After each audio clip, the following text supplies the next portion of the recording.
Welcome to our live webcast today on theZoomer. This is going to be fun. We're going to learn all kinds of new things, including who's at the table. So Emil Edelman was the producer of the Marijuana Show panel that ran last night. And of course, you all know Conrad Black, my co-host here. And you know what? I learned so much about medical marijuana from that whole, just preparing for the panel and what's going to happen as a result of April 1st. And it seems to me that there's a lot of real and unanswered questions. What's happening to users? How the doctors are going to deal with it? There going to be enough suppliers? What did you think, Neil? I think the most interesting part about this was that the doctors all across the country don't know what they're doing, and I don't think they do know what they're doing, but perhaps about not medical marijuana. As medical marijuana, there doesn't seem to be any sort of standardized education for them, and as a result, it will really vary from doctor to doctor whether they'll even give it to you, or even if they decide to give it to you, how much they know about it to give it to you. So it's an odd. But there are doctors in every community who know something about it and enough to prescribe it. Well, not necessarily outside of urban centers. That can't be necessarily assumed. No, but that's what I meant. I mean, wherever there is a group of doctors. Yeah, yes. Right. I mean, sure, you will be able to find somebody, I'm sure, but at the same time, it doesn't, not a ton of confidence, and they themselves admit that they're not confident doing that, which is a rare thing to hear from doctors. Indeed, yes. Well, maybe refreshingly so. Maybe there'll be a growth in specialty medical marijuana, like you would, if I came to see you, Dr. Black, and you thought, well, I don't know enough about that, so I'm going to recommend you to... Well, I would start with a head-to-toe examination. You would, okay. That might be very interesting. Up on the gurney, madam, and see where we go. But yeah, there'll probably be specialized doctors who it's really going to be their thing. On that note, one of the doctors who was with us, Dr. Daniel Schechter, is planning to open one of these medical marijuana-only clinics to only service patients with that need. Well, he clearly knows a lot about it. He does. Well, he studied extensively in Montreal at the McGill Pain Management Department with a leading doctor there. But he's planning to do that, but they're being very careful about how they articulate this intention, because they're still not sure. You know, in the previous policies, people were still arrested for growing their marijuana, even though legally they were able to. So I think there's also some fear about jumping in feet first, despite the new policies allowing certain things. Fear of overreaction by the police or the inconsistent reading of the policies, enforcement, You have to sympathize with that. Absolutely, absolutely. It's the Wild West, and now we add in the fact that it's going to be over $1 billion that are at stake. I mean, that's going to, one can imagine that certain motivations might be not so on Mia, board. what is the estimate of total money spent? I mean, it has to be very much of a guess, but on the acquisition of marijuana, including obviously. Well, they say in British Columbia it's a $6 billion a year business already. Up to $8 billion. Up to $8 billion. Yeah, just in BC. Yeah. And that province has, what, 10% of the country's people? Perhaps, but it would be a higher usage place. It's incongruent though, because I mean a lot of it's for export out of BC. Exactly. The majority of marijuana is. But it might be as much as $30 billion a year. In terms of sales, street value, perhaps. Yeah. I think $8 billion would sort of be the wholesale price. See, my point in raising this is that I noted that in Colorado, which is one of the two states that's legalized in the United States, in the first month, the revenues were $140 million. And that's full legalization, not just medical. But, and you know, whatever tax they want to put on that, sales tax, they do. But if it is $30 billion in Canada, it would probably be half that if it was an organized sale and not people just charging what the traffic will bear illicitly. But if you put a 10% tax on that, it's $1.5 billion. It's a lot of money. Yeah. Oh, yeah. And it also leaves $15 billion on that scenario, using those numbers, that instead of being spent there are spent on home improvements or buying consumer goods or put in the bank or buying equities to, you know, gain capital appreciation, and more useful expenses than buying marijuana. So there's a strong economic argument, and I put it to you both and to our people we're interacting with here, that it'll be like gambling. It'll start out with the governments just putting their toe in the water, but once they see the money that's in it, it will become a juggernaut feeding their constant need for money. Well, that's what we're seeing. You know, what's interesting to me, too, is that part of the stigma around medical marijuana doesn't seem to be affecting the people who want to invest in it, because there's all kinds of MBAs coming into it, and people who, serious business people, who see a great opportunity in medical setting marijuana. up shop commercially. Totally, they're not Cheech and Chongers. Well, I think the holy grail is, I mean, you get in on the medical marijuana, and then if as Conrad suggests, legalization happens, I mean, that just explodes. So we go from a $1 or $2 billion business to, I mean, that's just the medical marijuana component. Right. I mean, it would just enormous amounts. Well, and there'll also be some Colorado's costs. a state of, I think, 4 or 5 million people, and if they have 140 million a month, I would say that will rise. They ran out of product. The demand was so great, and people were coming in from out of state to purchase there, that I think that 140 million is not an accurate assessment of what that market will be in several months. Well, that would still be $2 billion in a year for 5 million people.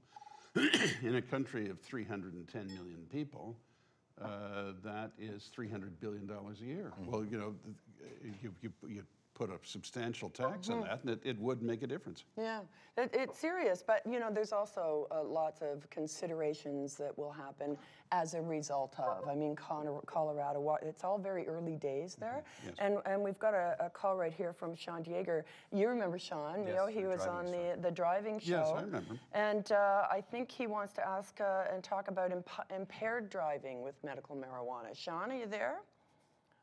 I am. How are you doing? I'm good. Hi, nice to see you. Hi, Sean. You too. Hello, Conrad. So there was a gentleman during the Q&A on the show that didn't make it to air on the show because we shot long, and he was saying that driving would not be impacted by either legalization of marijuana or even medical marijuana, because he said it's like having a coffee and then driving your car. What would you think about that kind of a comment? Well, I think we're going to get into a very dodgy period with this, with marijuana being legalized in any capacity. If people hop in the car, you could have set yourself up for a situation where you will be impacted. Your cognitive capabilities will be impacted as drivers. Our criminal code here says must not be under the influence of alcohol or drugs, and it doesn't say which drugs. So anything, even pharmaceutical prescription medication, if it affects your ability to drive and your cognitive functionalities, you are in fact going to be breaking the law. So wouldn't that be, I guess, on the onus of the doctor when they're prescribing it, as well as the dispensary when they're sending it to you? Wouldn't it be, and I'm imagining, wouldn't it be the same way that if you were prescribed, pain medication and it'll say, take it after food, do not operate heavy machinery? Is that what we expect to happen? Well, absolutely. They would have to. I mean, have you ever driven a car while high on marijuana? Never in my life. Some of our panelists did. One of our panelists did make the distinction that medical marijuana is a sativa type of cannabis that is not as, it doesn't make you as disoriented. It's more for your body, but nonetheless, I mean, it's like getting drunk and driving a car. In my opinion, I smoked marijuana for many years, and I did not feel, and I developed an immunity to it, but I didn't feel at any point that I was able to do certain things. No, but you can take a couple of drinks and still drive perfectly competently. Absolutely. Presumably the same is true with marijuana. Of course, as long as you don't get smoked your mind out, yeah, for sure, yeah. So, Sean, what do you think? You think it would be a good recommendation to have those kind of warnings on, like when you receive the drug in the mail, or even when your doctor's prescribing it? Absolutely. Yeah? Mm-hmm. Everybody who takes marijuana, for whatever the reason may be it recreationally or for medical purposes, they have to be very, very aware of how that medication, or marijuana in this case, affects them while they're doing cognitive functions, things along those lines. For example, I know that some people who take it for chronic pain are actually more able to drive better with better awareness. They're not focusing on the pain anymore. They're able to focus on their driving. So for some people, it would be an okay thing, and some people it'll be a very catastrophic impact to their abilities as drivers. Mm-hmm. Mm-hmm. Okay. And police officers now, the same kind of training. There are a lot of specialized training that is given to police officers to recognize what types of drugs that you would be on, and then they go through a huge, huge pile of paperwork they have to fill out before they even request a specific type of drug test to prove it. But there isn't anything like a breathalyzer, right, where it's like you have to be within certain, is it 0.08 or something? Does that exist for marijuana? Do we know? Well, there is something that can be, I mean, there's also the urine tests that can do that, but the problem with the urine tests is that the enzymes from THC are in your blood system, your urine, and your fat deposits in your body for several days after you've had a joint. But that's only one part of the equation. When a police officer pulls you over for suspected impaired driving, they know exactly what they're looking for, and they, based on how your eyes twitch, slurred speech, cognitive functions and capabilities, they will impact your body in various ways. So they already have the training to recognize what type of medication or drug you may already be on when they file their paperwork and request a specific type of drug test to prove what they suspected. Sean, roadside urine tests could lead to serious complexities in their administration. It certainly would. It certainly would. Yeah. Okay. Yeah. I don't suspect we're going to have a problem with roadside urine tests, but you're going to, as I said, the police already have to know or have a reasonable suspicion of what you're on. They'll bring you back to the station. They'll do blood and urine tests, and then they'll go from there once they've got the permission to do so. By the way, you've just provided a surefire defense for many indecent exposure cases. The accused can just claim to have been self-administering a urine test as a matter of public security. Great. Thanks for calling in, Sean. I'm going to go to Susan right now. We have a Facebook question from Susan, and she's saying, and this is for you, Conrad, if you haven't done drugs, Conrad, but think they should all be legalized, what do you think about the long-standing idea that marijuana is a gateway drug to harder drugs? It's an excellent question, and I was hoping it would come up in the panel we had. In fact, I was going to raise it myself, but we ran out of time.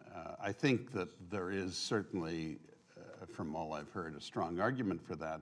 But in fact, I'm in favor of legalizing all drugs, soft and hard, with obligatory treatment for hard drug users.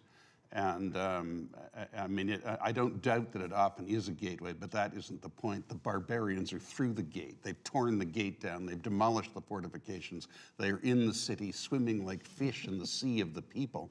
And I think it is practically, well, true, not relevant. The drug war has been lost. It is a failure. It is a fraud. We have to live with drugs and take that revenue away from undesirable elements, leave more income in the hands of users to spend in constructive activities and investments, increase the revenue to the Treasury to relieve all taxpayers, and focus on treatment of those who need it. So many soft drug users don't need treatment, but most hard drug users do. And I think we just have to admit the facts are what they are. Yes, it's a gateway drug, but everyone who wants to go through the gate or is susceptible to being lured through the gate is going through it anyway, to great benefit to the most corrupt elements in society. So let's change course. So, Mio, what do you think about that? I think that there's a certain percentage of the population is going to be addicted to drugs, alcohol, whatever. That's been predetermined. We know this, that there's a uniform percentage of any population that will suffer from addiction.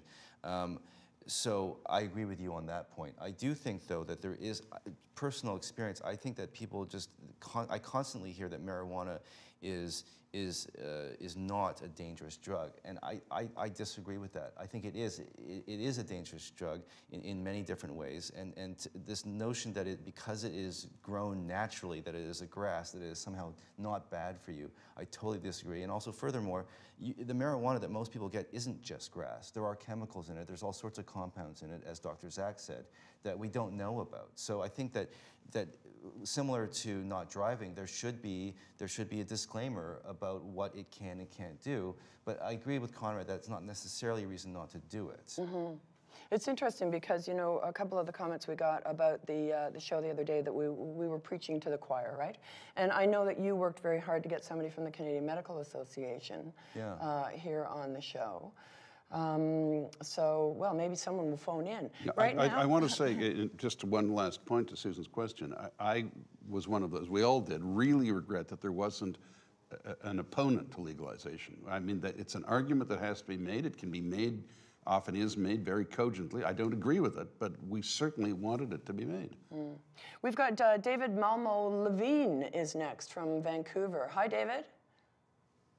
Hello. Hi. What would you like to say? Well, first, I'd like to point out that there's no blood or urine or breath samples necessary to test for lack of sleep, illness, prescription medication, and other, old age. There's many ways to be impaired. You don't need to, you have the walk a straight line, count backwards from 100, that sort of impairment testing. That's good for those impairment. You don't really even have to find out why people are impaired. The only reason why they find out why you're impaired, I guess, is to persecute cannabis users. Secondly, I'd like to respond to Baron Black's statement that we should force hard drug users into mandatory treatment. The three hardest drugs we have are tobacco, alcohol, and pills, in that order. Are you in favor of forcing those people into mandatory treatment too? Only chronic alcoholics. Only chronic alcoholics. I don't agree, with the utmost respect, Mr. Malmo Levine, I do not agree. Thank you for calling me a baron, by the way. It's been a long time since anyone has done that. Perfectly true. But I do not agree that pills, tobacco, and alcohol are the hardest drugs we have. In the sense that I was speaking, I thought it was clear we were referring to things like cocaine and even harder drugs, and methamphetamines and that kind of thing. Mm-hmm. It might be interesting. Well, I don't think you should have a double. Go ahead, sorry. I don't think you should have a double standard when it comes to drugs. And if you look at the number of deaths, those are the three hardest drugs in that order. I think a more intelligent approach would be to see drugs as tools, not inherently good or bad. And power tools, like a chainsaw, you don't need treatment for. You need to learn to use them properly. So if we have hard drugs prescribed by a doctor, they're much more likely to be used properly. And herbal medicine should be the purvey of everybody, because they're a lot easier to use without hurting yourself. I agree with most of what you just said. I certainly did not mean, and thank you for giving me this opportunity to clarify it, I did not mean that we should over-regulate, over-supervise, or micromanage the conduct of citizens. I didn't mean that at all. I just meant that those who are helplessly addicted would require treatment. And by the way, that does go for helplessly addicted alcoholics too. And I don't think you need to do much about tobacco. It doesn't really affect behavior very much. And if people are that disrespectful of their own health, beyond a certain point, there isn't too much you can do about it.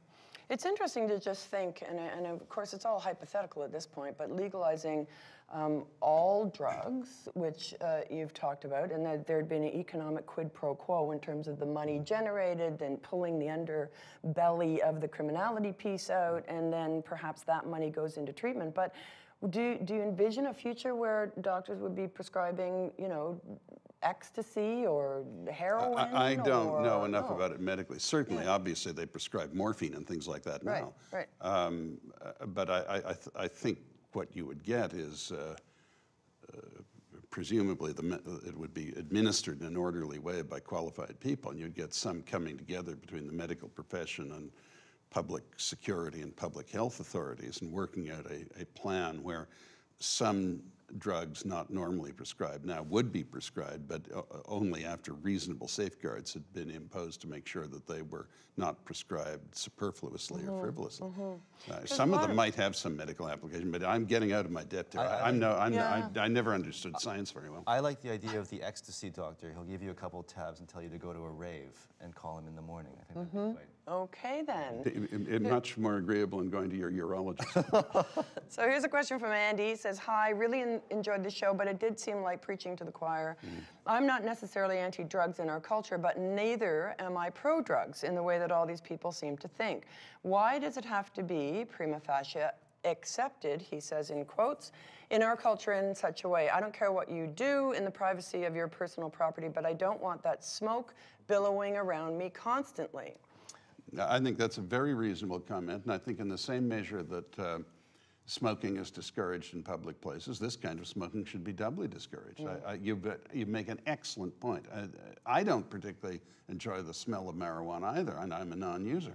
And I mean, those who want to use it, I have no problem with that, but they should respect the rights of others, as in all things. You're perfectly right. Yeah. You know what was crazy about the show that I thought was, we could have done 2 hours on the show in terms of a lot of subject areas we didn't have time to get into, but the idea that Health Canada is now, getting out of the supply business, handing it over to business-minded community who hopefully will be very good in terms of quality and delivery, but it's only for dried marijuana. And a lot of people that take medical marijuana talk about, tinctures and creams and cookies so that they don't get whatever harmful effects there may be from smoking it.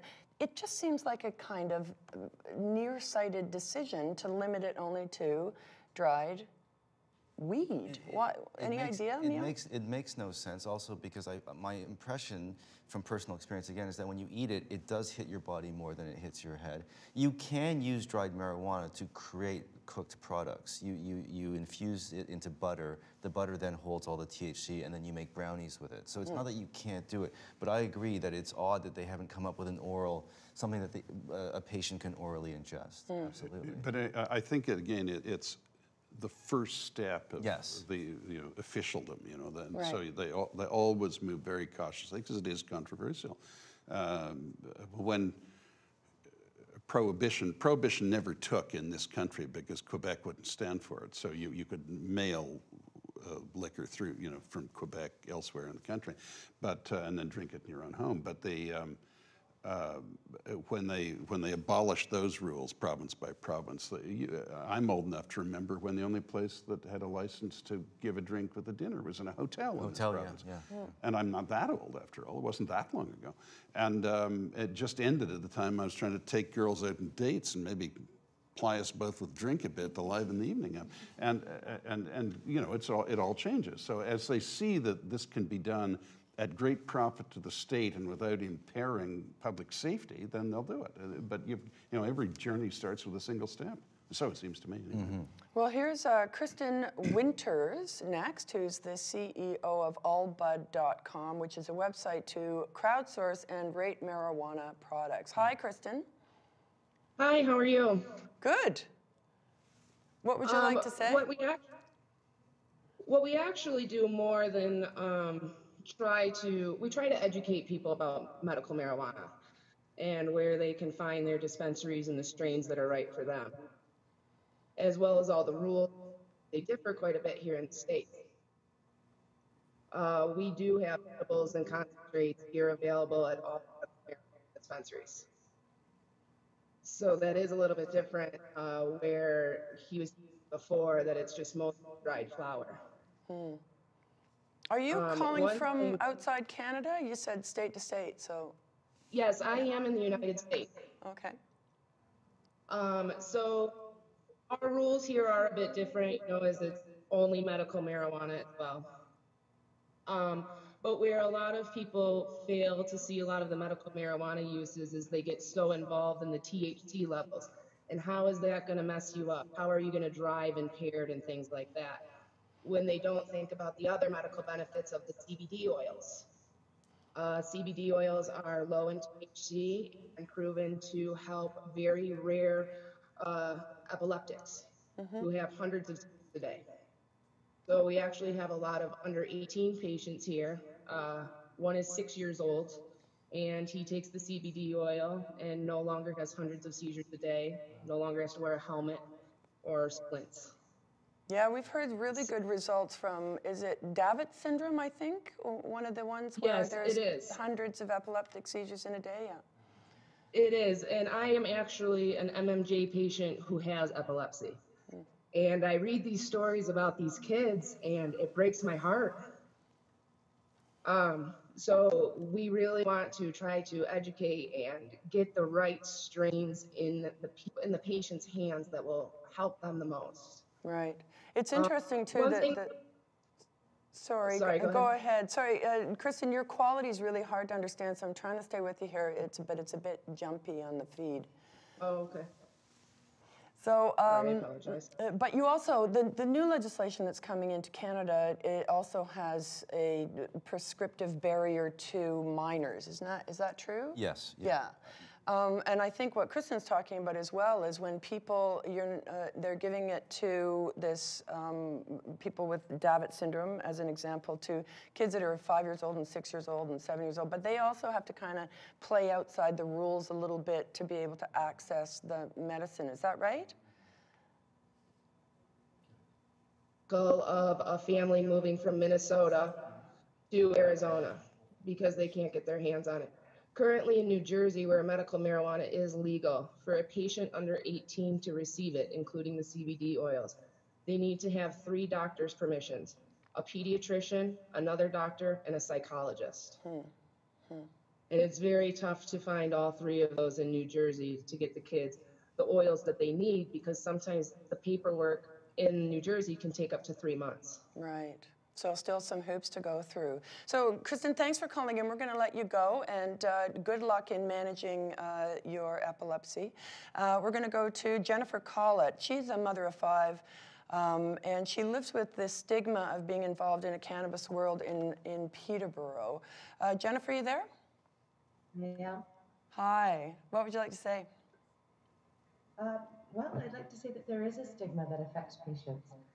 One of the first things I was hoping to answer is smoking in public. Nobody wants to be around the smoke. But how else are we supposed to take our medicine legally? That's the only form we can in most of Canada. I guess when we look at stigma, we look at around us, and if our behavior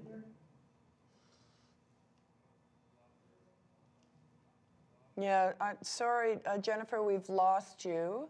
It's a very bumpy feed. The stigma is quite an interesting notion. Yeah. I mean, if in fact you're cleared for this medication and you're taking it for medical reasons, but then you're taking a drug that has so many other associations. I mean, the criminality aspect, but also just it the may be complicated by being in a relatively smaller center than that, as Peterborough is, but it is a university town, and it's not an uncivilized place. No, but even in a place like Toronto, older people who grew up not comfortable with the counterculture, it's an association. There's so many different associations. I mean, among their friends, they might face certain stigmatization. Right. Well, I think it would also help too if they didn't limit it to the dried where it has to be smoked. If you were taking a tincture or something that looked very much like what we're used to in terms of big pharma. If I could just offer, if she's still connected to us, one word of encouragement: whatever the stigma is, they'll get over it. It will decline. It is a stigma that is artificial. It's passé, and it will decline. So just persevere. I agree with you about the CBD oil, though. I mean, if there's, I don't know why more research or work hasn't gone into extraction, especially if ingesting the extraction won't lead to the same type of high, the disorientation that you get from smoking, especially when it comes to the children. You just want them to get the active medicinal ingredients. Right. Well, that's what Mark, right, from Peace Naturals was talking about. They're allowed to test for it. They can test for it. So he'll be working on that, I suspect, waiting for the legislation to move in a continuing direction. So we're going to go to Sean Lehane right now. Sean, you there? No. Hi, Sean. Hi, can you hear me? We can. What would you like to say? Well, really, I just wanted to point out that, I mean, I'm learning a lot about this whole issue related to legalization and decriminalization. I must say that, really, when I first came into this chat, you know, I've been against legalization and against decriminalization of any drugs. But just from, you know, what you guys have been saying and some of these panelists, you guys are really changing my mind, I think. It'd be really interesting to look at other countries, and particularly in the States, right? As you watch how it rolls out, so to speak, how what's going to happen sort of economically as well as treatments if it goes further. So, how's it going in Amsterdam? They've been at it a long time, haven't they? Well, we did see abuses, or some people say abuses of the system in California when when they had the medical marijuana designation. I mean, you referred to it on the show where their doctors are rolling around on roller skates in Venice Beach. On Venice Beach. Giving prescriptions to everybody. And I think it's going to be more regulated in Canada because I don't think you're going to get it necessarily for if you get headaches regularly or something. That's my impression of what happens in California, is that it's just an excuse for everyone to get it. So, and I don't even know if that's necessarily a bad thing, but here it seems to me that Health Canada is going to be, I think Health Canada is only allowed dried, at least because they've been forced to do it constitutionally. They themselves don't want to do it. Not just the Canadian Medical Association, but Health Canada itself never wanted to get into the business of prescribing of marijuana. Here's a question from the Twitter feed. It says, how are dealers going to pay rent and feed kids? Will they when they just start selling the harder stuff, right? Don't tax drugs, exclamation, exclamation. Rephrase to not support dealers. So how, the poor dealers. Once it's terrible. It's terrible. You used to be able to make a lot of money in this country, you know, as a dealer. Well, the dealers would be the best candidates to take licenses to distribute legally. Maybe they know the business well. Ironically, though, I don't think they're going to get a license to... Well, not if they've been convicted, but I wouldn't necessarily approve of that. I think they would be highly qualified people. Yeah. And I know, to revert to my days as a guest of the American penal system, they had me, even though I wasn't immediately leaving, I was giving advice to people who were, and I said, well, when you go to job interviews, don't try and hide what you've been doing.